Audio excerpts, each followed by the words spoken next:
नमो नमः। वसुदेवसुतं देवं कंसचाणूरमर्दनं देवकी परमानंदं कृष्णं वंदे जगद्गुरुं। आतापर्यंत आपण वैदिक वाङ्मय नंतर अभिजात संस्कृत वाङ्मयामधले 5 महाकाव्य जी प्रसिद्ध आहेत त्याची थोडक्यात तोंड ओळख करून घेतली। त्यानंतरचा आता जो विषय घ्यायचा आहे तो आपल्या सहमतीने जे ठरवला तो स्तोत्र वाङ्मय हा घ्यायचा आहे, की जो आपल्या बऱ्याच जणांच्या नित्य पठणातली स्तोत्र आहेत। आत्तापर्यंत ह्या ज्ञानसत्रामध्ये निरनिराळ्या स्तोत्रांविषयी आपण ऐकलेलंही आहे, पण आता साकल्याने हे स्तोत्र वाङ्मय म्हणून त्याचा आजच्या व्याख्यानात आपण थोडक्यात आढावा घेऊया आणि त्यानंतर एक एक त्या महिन्याला योग्य असेल असं अनुलक्षून आणि आतापर्यंत झालेले नसतील अशी स्तोत्र बघून आपण काही महत्त्वाची स्तोत्र बघू। मागच्या व्याख्यानाच्या नंतर आपण जी सूचना केली होती की आम्हाला काहीतरी हँडआउट द्या म्हणजे मग ते बरं वाटेल, इथे काहीतरी लिहिलेलं असू दे, म्हणजे त्याचा विचार करेन। त्यानंतर पुढच्या याच्या वेळेला जेव्हा आपण स्तोत्र एखादं घेणार ते आता व्याख्यानाच्या शेवटीच ठरवू, म्हणजे तुमच्या समोर ते स्तोत्र असेल आणि आपण मग त्याच्याविषयीचा अभ्यास करू असं मी आता ठरवलंय। तर पहिल्यांदा साकल्याने स्तोत्र वाङ्मय जे संस्कृत साहित्यामध्ये आणि त्यानंतर संस्कृतच काय तर सर्वच भाषांमध्ये जे अत्यंत म्हणजे लोकप्रिय असं झालेलं आणि ते कसं आहे तर समाजातील प्रत्येकाच्या लहानपणापासून मुखात असलेलं असं स्तोत्र रूपाने आणि खऱ्या अर्थाने असलेलं हे अक्षर वाङ्मय आहे असं आपल्याला म्हणता येईल। स्तोत्र जेव्हा आपण म्हणतो तेव्हा स्तोत्र म्हणजे काय या शब्दाचा विचार केला तर संस्कृत स्तु धातू आहे, आपल्यालाही परिचित आहे। स्तवन हा शब्द माहिती आहे, स्तुती हा शब्द माहिती आहे, तर ज्यामध्ये स्तुती असते असं त्याला स्तोत्र असं म्हणायचंय। म्हणजे मूळ धातू स्तु धातू आहे, स्तुती करणं, आणि ती स्तुती ज्या म्हणजे पद्य रूपात असते सर्वसाधारणपणे, आणि असं जे आहे ते स्तोत्र।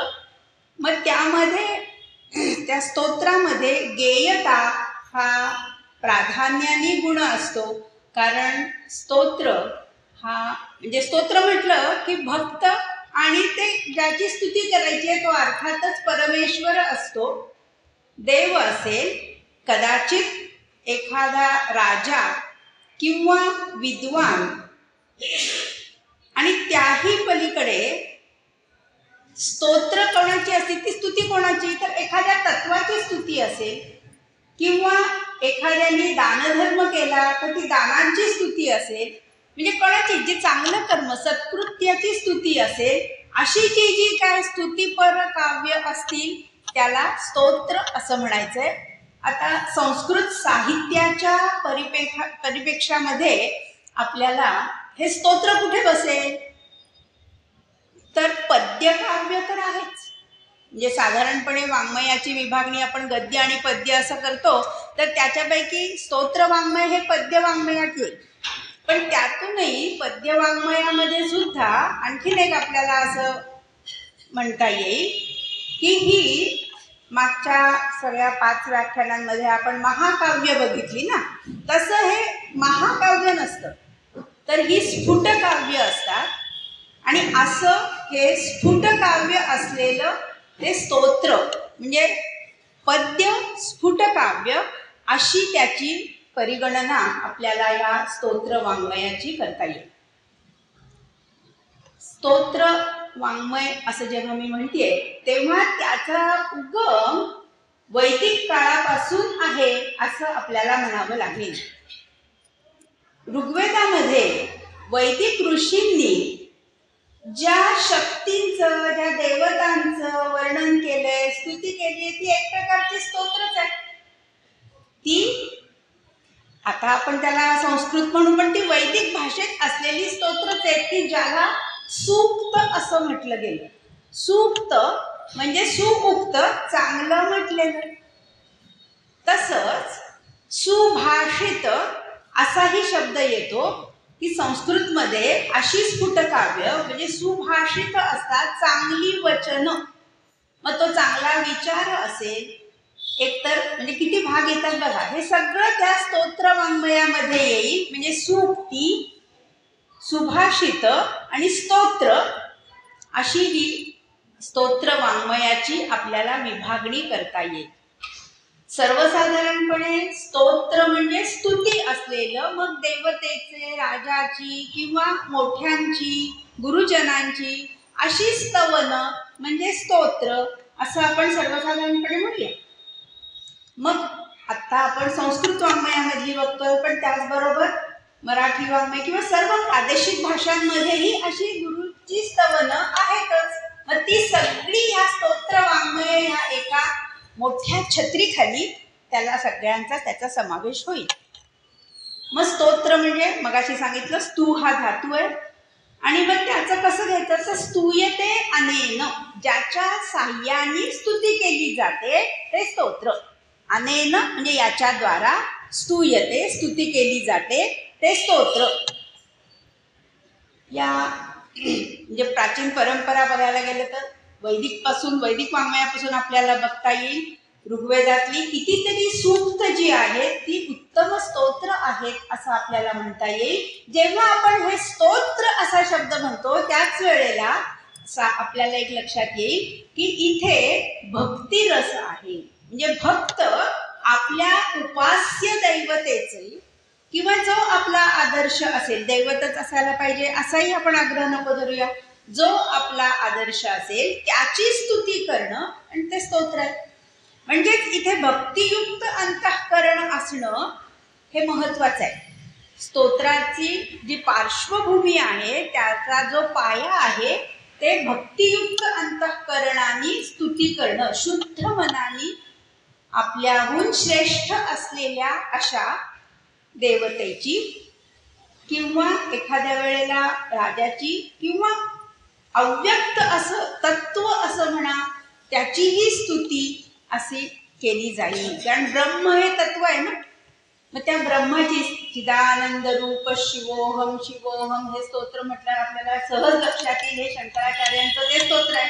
त्याच्यात काय सांगितलंय? चित स्वरूप, त्याचंच त्या स्वरूप वर्णन आहे आणि त्याद्वारे त्याचं स्तवन एका प्रकारे केलेलं आहे. चांगलं वर्णन करणं हे सुद्धा एक स्तुतीच आहे ना. तसं म्हणजे एखाद्या वेळेला त्याचं चरित्र वर्णन, स्तुती, स्वरूप वर्णन अशी या स्तोत्रांची आपल्याला एक वर्गीकरण करता येईल. मग साधारणपणे या स्तोत्राचं स्वरूप कसं असतं? पहिल्यापासूनच अगदी वैदिक काळापासून अगदी कोणीही त्याला कुठलाही वैदिक ऋषी त्याला अपवाद नाही. ते सरळ सरळ सांगतो देवतेला, बाबा मी तुझी स्तुती केली, आता मग मला हे हे हे हे ते. पण अशा प्रकारे हा कोरडा व्यवहार नाहीये. इथे भक्तियुक्त अंतःकरण आहे, त्याचबरोबर त्या तत्वाची, त्या शक्तीवर असलेली गाढ श्रद्धाही आपल्याला दिसते. म्हणजे श्रद्धायुक्त मनाने केलेली देवतांची स्तुती असं सर्वसाधारणपणे स्तोत्राचं स्वरूप आपल्याला सांगता येईल.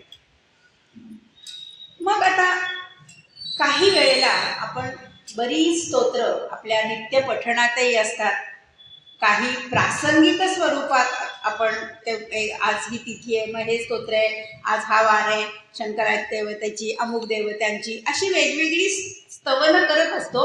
म्हणजे त्या भक्ताला जे त्याचं उपास्य दैवत असेल त्याची स्तुती ही त्या स्तोत्रात असते. आज आपण सर्वसाधारण स्वरूप बघणार आहोत स्तोत्र वाङ्मयाचं, कुठल्याही एक असं घेत नाही. मग त्याच्यामध्ये ती स्तुती कशा प्रकारची असते? स्तुती करता करता तो काय सांगतो? त्या देवतेचं वर्णन करतो, त्या देवतेचं उदार चरित्र एका अर्थाने तो सांगतो. त्याचबरोबर नुसतंच काही स्तुती नाहीये ना, त्यामध्ये श्रद्धा तर आहेच, श्रद्धायुक्त स्तुती आहे, पण त्याच्या मागे काय दडलेलं आहे? ही जी शक्ती आहे किंवा हे जे दैवत आहे त्यांनी आपलं रक्षण करावं ही भावना असते. कधी कधी त्याही पुढे जाऊन आम्हाला सुख समृद्धी ऐश्वर द्यावं हेही असतं. म्हणजे त्या स्तोत्रामध्ये स्तुती झाली की म्हणून हे पुढच्या नंतर स्तुती अमुक केली की काय होतं, त्याला आपण म्हणतो फलश्रुती. म्हणजे एकदा त्या देवतेची स्तुती आणि स्तोत्राच्या अखेरीला येणारी फलश्रुती, असं सर्वसाधारणपणे स्तोत्राचं, कुठल्याही स्तोत्राचं स्वरूप असतं. म्हणजे हे स्तोत्र नित्य पठण केल्यानंतर, ह्या स्तोत्राचं पठण केल्यानंतर कोणतं फळ मिळेल असं सांगितलेलं असतं. कधी कधी त्या स्तोत्रांमध्ये जो रचनाकर्ता असतो त्याचं नावही दिलेलं असतं, कधी कधी नाव नसतं, पण आपल्याला परंपरेने ते समजतंय कोणाचं आहे. मग ही स्तोत्र जशी वैदिक वाङ्मयामध्ये होती, त्यानंतर जास्त प्रकारे पुराण साहित्यांमधून या स्तोत्रांचा प्रकर्षाने आपल्याला विस्तार झाल्याचं दिसतं.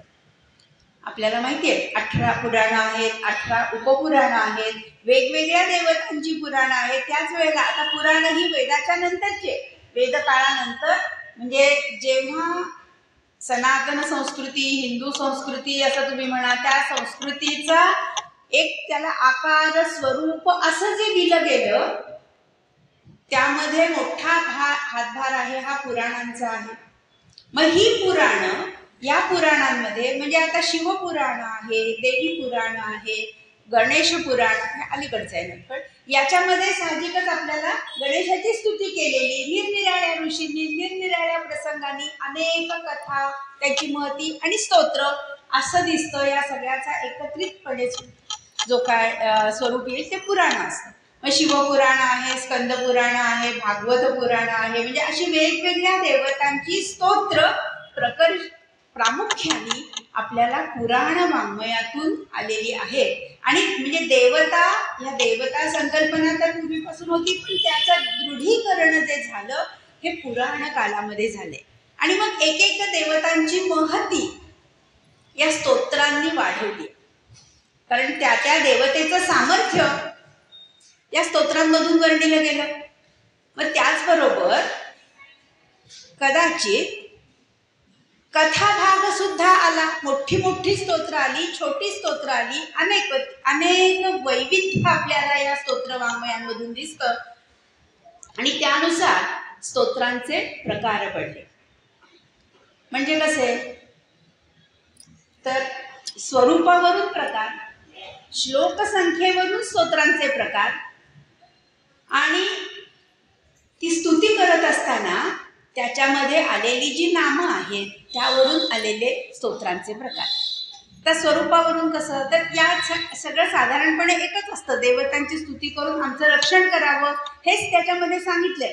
पण तेच प्राधान्याने सांगितलेलं असेल तर त्याला आपण रक्षा स्तोत्र असं म्हणतो. आणि त्याचं प्रसिद्ध म्हणजे रामरक्षा, शिवरक्षा, देवी रक्षा अशी अनेक स्तोत्र प्रसिद्ध आहेत की जी आपल्या नित्य पठणात असतात. जन्मापासून म्हणजे बालकाचं, मग ते शिशु रक्षा आहे ती पाठ, म्हणजे त्यामध्ये निरनिराळ्या ऋषींनी, निरनिराळ्या, आता कवी त्यांना म्हणत नाही, भक्तांनी ही स्तोत्र रचली. पण रक्षा हे जे स्वरूप आहे त्या स्वरूपामधलं सगळ्यात प्रसिद्ध स्तोत्र म्हणजे सर्वतोमुखी असलेलं रामरक्षा स्तोत्र. सोपं आहे, बुधकौशिक ऋषींनी सांगितलेलं.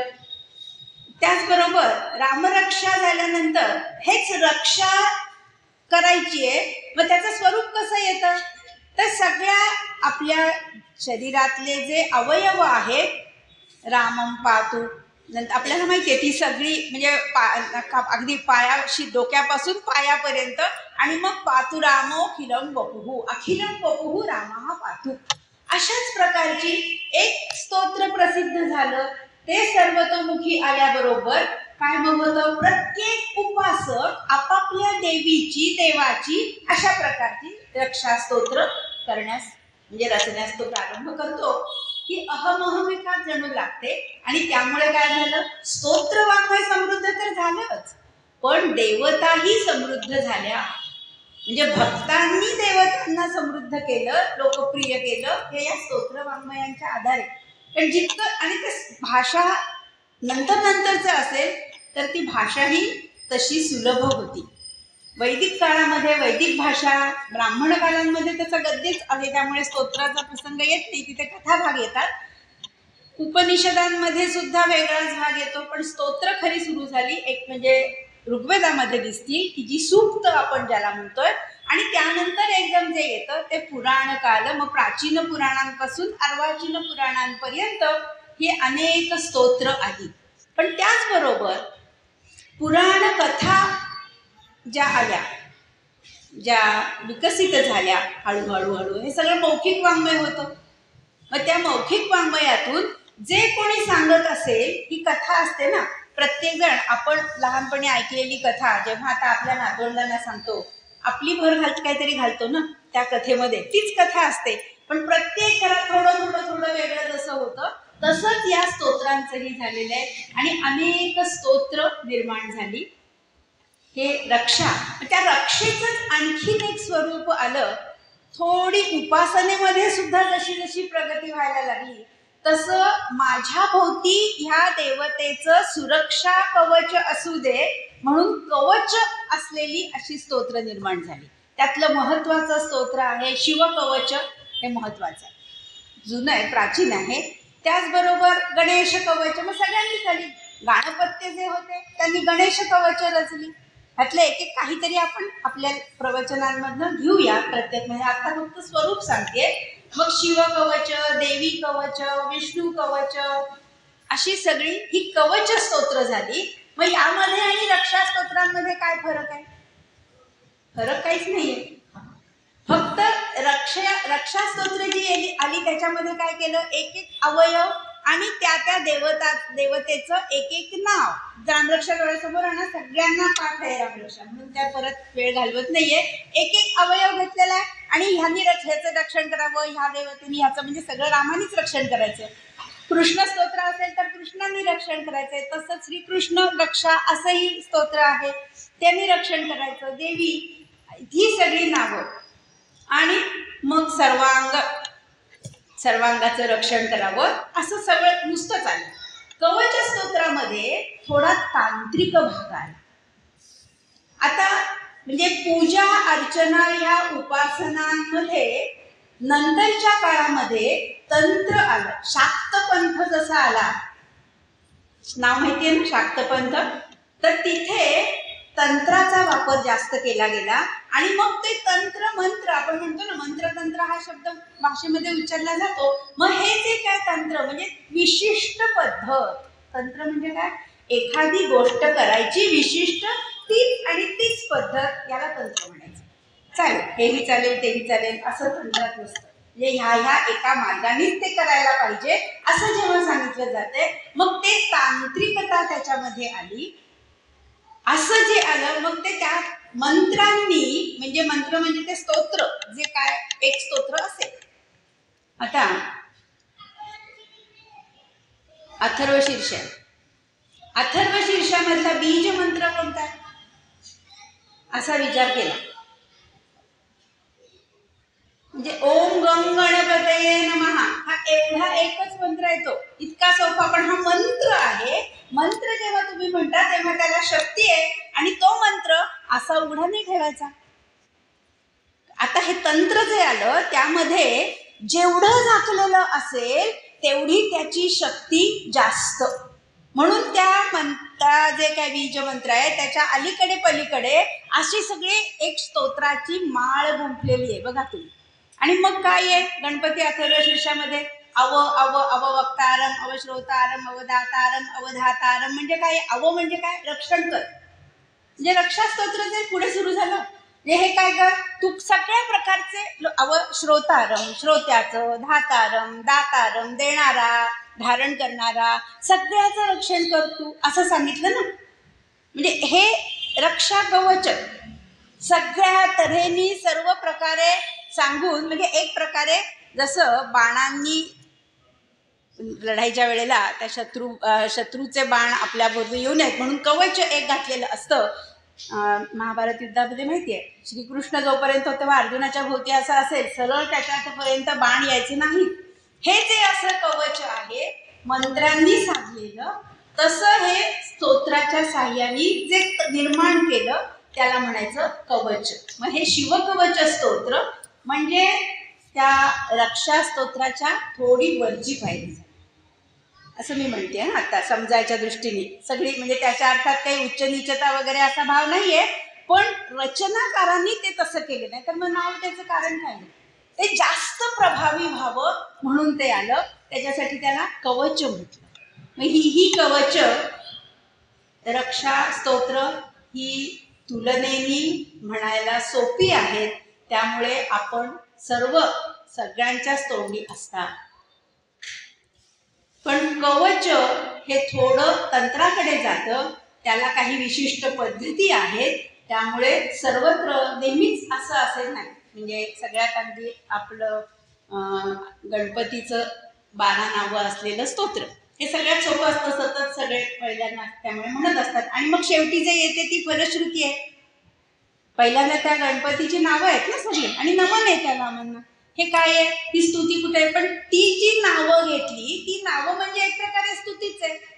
त्याच्या सामर्थ्याने त्याला मिळालेली ती नावं म्हणजे ती त्याची स्तुती. अशा अर्थाने ही वेगवेगळी स्तोत्रांची स्वरूप होत जातात. तुम्हाला वाटेल इथे कुठे स्तुती आहे, हे नुसतंच नावे प्रणम्य शिरसा देवं गौरी पुत्रं विनायकं भक्ता वासं स्मरेन नित्यं आयुः कामार्थ सिद्धये. म्हणजे हे इथे प्रयोजन आलं.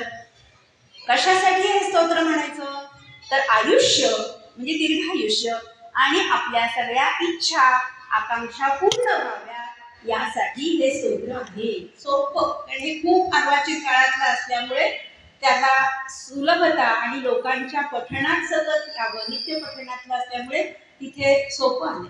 मग प्रथमं वक्रतुंडंच एकदंतं द्वितीयकं अशी सगळी ओळींनी आल्यानंतर पुढची जी येते द्वादशैतानि नामानि त्रिसंध्यम यः पठेल नरः. त्रिसंध्यम म्हणा, त्रिकालम म्हणा, यः पठेल नरः.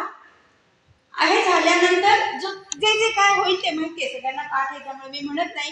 तुम्हाला विद्या मिळेल, विद्यार्थी लभते विद्या, धनार्थी लभते धनम, पुत्रार्थी लभते पुत्रा. म्हणजे कारण अनेक इच्छा असणारे लोक असतील. नुसतंच विद्यार्थी लभते विद्या म्हटलं असतं तर फक्त विद्यार्थ्यांसाठी आहे हे स्तोत्र, आपल्यासाठी नाही असं होईल. त्यामुळे सगळे त्याच्यात आले. विद्यार्थी लभते विद्या, धनार्थी ज्याला धन हवं असेल त्यांनी सुद्धा उपासना करावी, ज्यांना पुत्र हवा आहे त्यांनीही करावं. आणि शेवटी म्हणजे हे सगळी काम आहेत ना, कारण आयुः कामार्थ सिद्धये असं सुरुवातीला सांगितलंय. काम आणि अर्थ, अर्थ म्हणजे पैसा, समृद्धी, आपल्या इच्छा आकांक्षा म्हणजे जे काय आपल्याला हवं आहे ते, आणि पैसा आणि आयुष्य यासाठी हे स्तोत्र आहे म्हणून पुढे आले. आणि मग पुन्हा तिथेही नुसतं नाही म्हणून त्याच्यात कर्म पण आणलं. लिहून जे देईल, जे दान देईल, नुसतं आपल्या पुरतं नाही तर देण्याची भावनाही तिथे हवी. हे त्या स्तोत्रात कुठून आलं बरं? आणि बऱ्याचशा स्तोत्रांमधनं अशा प्रकारे येतं. इथे आपल्याला यज्ञ संस्कृतीतलं हे नाही तुम्हाला कुठे मिळणार. यज्ञ संस्कृतीतलं थोडंसं पुसटचं एक अंश या स्तोत्रांमध्ये दिसतो. यज्ञ संस्कृती जेव्हा होती तेव्हा सर्वत्र प्रत्येक जण आपापल्या इच्छेसाठी यज्ञ करायचं आणि त्या यज्ञीय देवतांना बोलवायचं, त्याला आहुती द्यायची. मग कोणाला तुपाची, कोणाला दुधाची अशी आहुती असायची. आणि त्यावेळेला ते काय असायचं, ते अग्नीला समर्पण करायचंय आणि काय सांगायचंय, ज्या देवतेला तुम्ही बोलावलंय म्हणजे आवाहन केलंय त्याला अग्नये इदम इदन्न मम, हे अग्नीचं आहे, हे माझं नाही. ही भावना यज्ञ संस्कृतींनी आपल्या मनामध्ये रुजवलेली आहे. म्हणजे काय, हे मी अग्नीला देतोय, हे माझं नाही. इदन्न मम. मग हे जे काय म्हणजे काहीतरी दिल्याशिवाय आपल्याला काही मिळणार नाही. हे यज्ञ संस्कृतीने जे रुजवलंय तसंच आपल्याला स्तोत्रांमध्ये सुद्धा त्याचं बीज. आता यज्ञ संपले, यज्ञ नव्हते सगळीकडे सगळ्यांना आणि अशक्य नाही. असं जर असेल तर स्तोत्रांनी सुद्धा यज्ञाचं फळ मिळेल असं सांगितलं. मग यज्ञाचं फळ मिळेल असं सांगताना ते काय पाहिजे, तिथे त्या पाहिजे. म्हणजे जरी समजा आयु कामार्थ सिद्धये म्हटलं म्हणजे इच्छा त्याच्या पूर्तीसाठी, धनासाठी, ऐश्वर्यासाठी, माझ्या आयुष्यासाठी माझं मी हे उपासना करतोय, हे जरी असलं म्हणजे हे तरी सारं इथे मे मे मे मे मे मे असं नाहीये करायचं. हे मला पाहिजे, ते मला पाहिजे, त्याच्यामध्ये थोडंसं तरी त्यागाची भावना हवी. आणि म्हणून मग तिथे त्या प्रत्येक स्तोत्रामध्ये काय आता गणपती स्तोत्र या स्तोत्रामध्ये आलंय, लिहून घ्या. अष्टेभ्यो ब्राह्मणेभ्य अष्टभ्यो ब्राह्मणेभ्यश्च लिखित्वाय समर्पये. लिहून तुम्ही दिलं म्हणजे लिहून का, लिहिण्यामध्ये सगळंच येतं ना. काया मनाने तुम्ही ते मनात उच्चारणही करता, लक्षही तिथे राहतं आणि कर्मेंद्रियचे म्हणजे हात तुमचा आहे तेही चालतो. म्हणजे काया वाचा मन अशा सगळ्यात मध्ये तिथे एकतानता येते.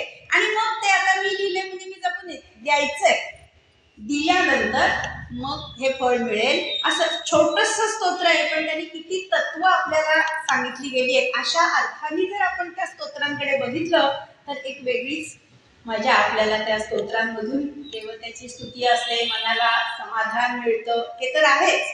पण भाषेची एक वैभव म्हणून जर बघायचं असेल तरी सुद्धा आपल्याला या स्तोत्रातून एक वेगळा आनंद बघता येतो, असं मला जाणून द्यायचंय फक्त, म्हणून मी हे सांगितलं. तर अशी ही स्तोत्र म्हणजे देवतांची नावं आहेत. मग आता ह्या नावांमध्ये काही वेळेला 100 नावं नुसती आली म्हणून मग ते वेगळा प्रकार झाला. सहस्रनाम त्यावेळेला 1000 हे संख्या म्हणजे खूप आहे. मग हे सहस्रनाम स्तोत्र, मग एकदा सहस्रनाम स्तोत्र हा एक प्रकार झाला. आता मग सहस्रनाम स्तोत्रांमध्ये महत्वाचं स्तोत्र आपल्याला माहिती आहे विष्णू सहस्रनाम. मग वैष्णवांनी विष्णू सहस्रनाम स्तोत्र झाल्यावर ते जसं प्रचलित झालं आणि प्रसिद्ध झालं, शैव मागे पडतील का? मग देवीचे उपासक ते काय म्हणणार, आमच्याही देवीला सहस्रनाम आहे. मग ते देवी सहस्रनाम, ललिता सहस्र, देवीची सुद्धा अनेक रूप आहेत. मग ललिता सहस्रनाम म्हणून स्तोत्र आलं, देवीचं आलं, शंकराचं आलं. मग गणपती सहस्रनाम ही आहेत. म्हणजे सहस्रनाम स्तोत्र असं जर एक वर्गीकरण केलं, अनेक स्तोत्र आपल्याला दिसतील. काही वेळेला विशिष्ट आकड्याला महत्व असतं म्हणून नव. मग अष्टक आली म्हणजे 8 श्लोक असलेले ती अष्टक रचना आली. शतक रचना, अष्टक रचना, 9 ह्या आकड्याला महत्व असेल तर ती त्या संप्रदायामध्ये जो काहीतरी एक म्हणजे इथे तंत्र आहे, त्या तंत्राने जो आकडा सांगितला, मग त्याच भक्तांनी काय केलं, त्या म्हणजे तेवढी स्तोत्र रचली. मग तुम्ही म्हणाल आता अष्टक आहे आणि स्तोत्र तर 9-10 असतं, पण त्या 8 मध्ये तो गाभा आहे. 8 श्लोकांमध्ये त्या देवतेची स्तुती असते आणि नंतरचे जे 2 असतात ते फलश्रुती असते. म्हणजे आहे हे केलं असं म्हटलं, अमुक वेळा सकाळी म्हटलं तर अमुक मिळेल, संध्याकाळी म्हटलं तर अमुक मिळेल. बघा तुम्ही आज तुमच्याकडे मग ते मराठीतलं स्तोत्र असेल, संस्कृत मधलं असेल, या सगळ्यामध्ये अशा तऱ्हेने विविधता आपल्याला बघायला मिळते. पण तरी आपण म्हणजे ही स्तोत्र म्हणजे म्हटलं पुराण कालामध्ये आली, पण स्तोत्र म्हटलं तर पहिलं नाव जे येतं ते शंकराचार्यांचं. आद्य शंकराचार्यांनी विविध स्तोत्र रचली, अनेक देवतांची. म्हणजे एक आश्चर्य, अद्वैत वेदांताचा पुरस्कार करणारे शंकराचार्य अनेक देवतांची तितक्याच भावविभोर भाषेमध्ये स्तोत्र रचतात. तीच नाही, नद्यांची स्तोत्र सुद्धा आहेत, कारण नदी ही देवता मानली. मग अनेक नद्या ज्या आपल्या आहेत त्या नद्यांची स्तोत्र ही प्रसिद्ध आहेत. त्यातलं नर्मदा स्तोत्र हे प्रसिद्ध आहे शंकराचार्यांचं. नंतर गंगेचं म्हटलं तर जगन्नाथ पंडित म्हणजे 12वं शतक येतं. शंकराचार्य म्हटलं तर 8वं शतक आहे. पुराण म्हटलं तर इसवी सन 1 शतकापासून सुरू झालेली आहेत. म्हणजे अशी विविध कालामध्ये निर्माण झालेली स्तोत्र आहेत. तरी मग लहरी स्तोत्र म्हणजे लहरी काव्य आम्ही म्हणतो, पण आता लहरी स्तोत्र असंही म्हटलं तरी हरकत नाही. देवीची जी असतील, लहर म्हणजे लाट, मग त्या लाटांची स्तोत्र असलेली अशी प्रसिद्ध म्हणजे समृद्धम सौभाग्यम सकल वसुधा या किमपि तत्, हे जगन्नाथ पंडितांचं गंगालहरी हे स्तोत्र. नर्मदा त्वदीय पाद पंकजन नमामि देवी नर्मदे, शंकराचार्यांचं नर्मदा स्तोत्र. मग शंकराचार्यांचं नर्मदा स्तोत्र प्रसिद्ध असल्यानंतर त्यांनी गंगा स्तोत्रही त्यांचं आहे, अनेक नद्यांचे. त्यानंतर 19व्या शतकातले म्हणजे 20व्या वासुदेवानंद सरस्वती, ज्यांना आपण आधुनिक शंकराचार्य असंही म्हणू शकतो, त्यांनीही अशीच अफाट स्तोत्र रचना केली. आणि या स्तोत्रातून त्यांनी काय केलं तर दत्त संप्रदायाला भक्कम पाया दिला. आणि हे सगळे जे दत्त सांप्रदायिक आहेत, दत्त भक्त, त्यांना काहीतरी उपासनेला हवं ना नेहमीच, तशा प्रकारे हे स्तोत्र वाङ्मय उपासनेसाठी त्यांना दिलं. हा हे त्यांचं शंकराचार्यांनंतरचे स्तोत्रकार म्हणून एक आपण वासुदेवानंद सरस्वती यांचं नाव घेऊ शकतो. ह्याही नंतर आधी अनेक स्तोत्रकार आहेत, पण जसं रक्षा या स्वरूपाचं म्हटलं तर रामरक्षा, सहस्रनाम म्हटलं तर विष्णू सहस्रनाम, नद्यांची स्तोत्र यामध्ये लहरी म्हणजे गंगा लहरी, आणि त्याचबरोबर वासुदेवानंद सरस्वतींची कृष्णा लहरी, श्रीकृष्णा, कृष्णा नदी, कारण त्याच्या काठावरच त्यांचं निवासस्थान आहे, दत्ताचे स्थान आहे, त्यामुळे त्यांनीही नर्मदेचं उत्तम स्तोत्र रचलेली आहेत. पण श्रीकृष्णा लहरी हे वैशिष्ट्यपूर्ण त्यांचे स्तोत्र आहे, हे आपल्याला आवर्जून आता मला सांगायचंय. आणि आणखीन एक गोष्ट म्हणजे वासुदेवानंद सरस्वती, आता बोलता बोलता आले म्हणून घेऊ, त्यांच्या स्तोत्र रचनेमध्ये आता 19व्या शतक किंवा त्या शतकातलं ते काव्य स्तोत्र असल्यामुळे काव्य त्याच्यात आहेच, पण त्याचबरोबर तंत्र हे जास्त आलं. म्हणजे वासुदेवानंद सरस्वतींनी काही स्तोत्र तर अशी रचली की त्याचा सुरुवातीचा प्रत्यय श्री गुरु शरणम असे शब्द येतील, किंवा दिगंबरा दिगंबरा श्रीपाद वल्लभ दिगंबरा, हा जो त्यांनी सुरू केलेला मंत्र आहे, हा मंत्र त्या प्रत्येक श्लोकाच्या चरणातून आपल्याला दिसतो. आणि मग ते अक्षर संपली की ते स्तोत्र संपलं. किंवा ते प्रत्येक मध्ये मध्ये आणखीन त्यांच्या लयेचं वैशिष्ट्य असं आहे, एक त्यांचं स्तोत्र असं आहे की प्रत्येक 5वं किंवा 7वं असं एक अक्षर घेतलं आणि ते वाचत गेलं तर संपूर्ण भगवद्गीतेचा 12वा अध्याय 15वा अध्याय आपल्याला मिळतो. अशा प्रकारे रचना वासुदेवानंद सरस्वतींनी केलेली आहे. अर्थात त्यामध्ये काय झालं, अशी रचना केल्यामुळे कृत्रिमता त्याच्यात आली. जसं मी महाकाव्यांच्या वेळेला सांगितलं की सहजता जी होती ती हळूहळू कृत्रिमतेकडे जायला लागली, तसंच हे रचना तंत्र करत असताना, कारण का तर ती मंत्रशक्ती त्यांच्यामध्ये त्या स्तोत्रात त्यांना आणायची होती, आणि त्यामुळे ही अशा प्रकारचे त्यांनी खूप शब्द छल करून वेगवेगळी शब्द रचना, वेगवेगळे नवीन नवीन शब्द असे आणून एक विशिष्ट वैशिष्ट्यपूर्ण मंत्र त्या स्तोत्रातून साकारला. हे अद्भुत काव्य. पण त्याबरोबरच काय झालं, त्यातली लोकांच्या पर्यंत पोहोचण्याची जी क्षमता ती ठराविकच राहिली.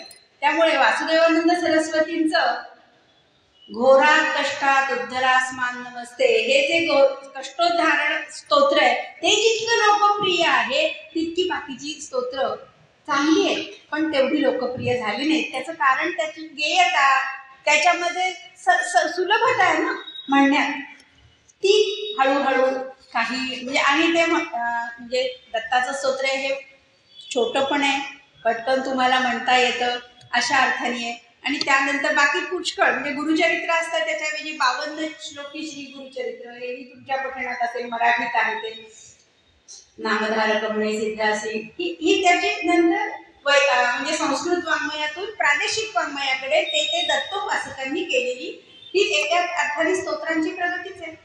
तर अशी अनेक स्तोत्र या संस्कृत वाङ्मयाला ही समृद्ध करतात आणि त्याचबरोबर देवतांनाही समृद्ध करतात. ही स्तोत्र रचून भक्त ते रचयिता जे भक्त होते ते तर आपले यशस्वी झालेच, कीर्तिमान झाले. यशस्वी म्हणजे त्यांना कीर्ती मिळाली, दिगंत कीर्ती त्यांना मिळाली आहे. त्याचबरोबर त्या स्तोत्रांच्या पठणाने आपल्यालाही जे शुद्धी, आपल्या मनाची शुद्धी होते, मनाचं समाधान मिळतं, हेही वर्षानुवर्ष चालत आलेलं आहे. त्यामुळे ही स्तोत्रांची अखंडित परंपरा आहे. भले आम्हाला संस्कृत न कळो, पण स्तोत्र आम्हाला माहिती आहे. मग अशीच आपल्या नित्यपठणात असलेली स्तोत्र आपल्याला असं वाटतं, आपल्याला कधी कधी याचा अर्थ कळावा नव्हता. मग काही वेळेला या संस्कृत स्तोत्रांचं मराठीकरण केलेलं आहे पंडित लोकांनी किंवा आधुनिकांनी सुद्धा. त्याच प्रकारे तोच भाव सगळा आणून मराठीमध्ये गणपतीचं आहेच ना, आधी नमन सगळं तेच तसंच आहे. आपल्या गणपतीच्या सारसबागेच्या गणपतीला ते स्तोत्र, मराठीतलं स्तोत्र आहेच लावलेलं, तेही तितकंच प्रचलित आहे, तेही म्हटलं जातं. म्हणून त्या संस्कृत स्तोत्राची महती कमी होत नाही किंवा मराठी स्तोत्र कमी लेखलं जात नाही. भक्ताच्या दृष्टीने ते सगळीच सारखीच असतात, असं हे स्तोत्र वाङ्मय. मग त्यामध्ये काही स्तोत्रांमध्ये अद्वैतवाद असेल, म्हणजे देवता आणि स्तोत्र असंच नाहीये, तर काही तत्वज्ञानपर स्तोत्र सुद्धा आपल्याला दिसतात आणि ती विशेषतः शंकराचार्यांची आहेत. त्याच्यानंतर पुढे जे आचार्य आहेत त्या अनेक आचार्यांची आहेत. आणखीन एक कृष्णाचं महत्वाचं जातात एकदम लक्षात आलं, मधुरा भक्ती असलेलं जे अच्युतं केशवम रामनारायणम हे प्रसिद्ध असलेलं स्तोत्र वल्लभाचार्यांचं, म्हणजे आचार्यांची ही स्तोत्र काही काही एकेका स्तोत्रांनी सुद्धा ते प्रसिद्ध झाले. त्याचं कारण लोकांच्या मुखांमध्ये ही स्तोत्र बसली, खऱ्या अर्थाने बसली, त्यांच्या हृदयात बसली. मग मुखोद्गत त्यांनी केलीच आहेत, पण ती मनामध्ये राहिली. आणि मग श्रीकृष्ण गोविंद हरे मुरारे अशासारखी भजनही आपण म्हणायला लागलो. हे स्तोत्रांचे प्रकार आपल्याला दिसतील. स्तोत्रांमध्ये आता मगाशी सांगितलं होतं सूक्त, तसंच सुभाषित हेही एका अर्थाने चांगले विचार असलेलं, पण ते स्तोत्र म्हणजे भक्ती हा महत्वाचा त्याचा रस आहे असं सुभाषितांमध्ये असणार नाही. चांगले विचार, पण तीही एका अर्थाने स्तुती सुमनच आहेत, सुविचारांची सुमनं आहेत, म्हणून त्याचाही आपल्याला समावेश करता येईल. पण हे सगळं स्फुट काव्य असं आहे संस्कृत वाङ्मयामध्ये, असं आपण म्हणू. मग आता श्लोकांमधले प्रकार काय काय पाहिले आपण? 10 श्लोक असतील, दशश्लोकी, पण आणि 8 हा आकड्याला महत्व आहे, त्यामुळे अष्टक आहे. मग ते कुठले कुठले येतील? भवानी अष्टक 5 पण आहेत. ललिता पंचक महत्वाचं आहे, सकाळी रेडिओवर लागतं बऱ्याचदा. तर अशा प्रकारे म्हणजे 5 श्लोक असलेलं ललिता पंचक, म्हणजे तत्वज्ञानविषयक विचार असलेलं ते आत्मषटक, मनोबुद्धी अहंकार चित्त आणि नाहम नच श्रोत्र जिव्हे हे भवानी अष्टक, त्यात म्हणजे ही 8 असलेली ती अष्टक स्तोत्र. 10 श्लोक असलेले त्याला आपण दशश्लोकी असं म्हणूया. नंतर 100 श्लोक, त्याच्यातलं महत्वाचं मयूर कवीचं सूर्य शतक असं स्तोत्र आहे. नंतर बाणभट्टाने लिहिलेलं चंडी शतक, ही 2 महत्वाची स्तोत्र आहेत. ती तशी फारशी आपल्या नित्यपठणात नसतात, पण नवरात्रात वगैरे चंडी शतक हे म्हटलं जातं किंवा हवन करताना हे चंडी शतक त्याचा उपयोग केला जातो. सहस्रनामामध्ये विष्णू सहस्रनाम हे सर्वांना परिचित असलेलं, त्याचबरोबर ललिता सहस्रनाम ही मोठी स्तोत्र आहेत. काही काही वेळेला म्हणजे तसं बघायला गेलं तर संपूर्ण भागवत पुराण हा आपल्याला स्तोत्रच म्हणता येईल.